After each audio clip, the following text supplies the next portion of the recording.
జగనన్న చెల్లెల్ని. నా పేరు షర్మిల.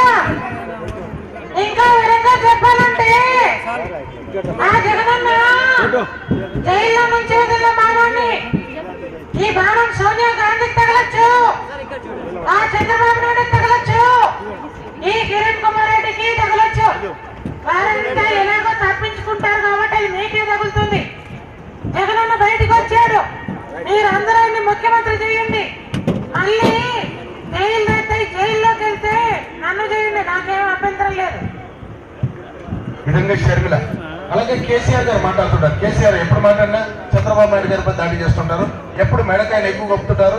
మరి ఆయన మెడకాయ ఊపుతుంటే నాకు అనిపిస్తూ ఉంటుంది, రా బిడ్డ రా నీ పని చేస్తారు అన్నట్టుగా మాట్లాడుతున్నట్టు నాకు అనిపిస్తూ ఉంటుంది. కేసీఆర్ గారు మాట్లాడితే ఇది ఉంటుంది. భోజనం నాకు ఇస్తారు, జూబ్లీస్ బంజారాతో మీరు తీసుకుంటారు.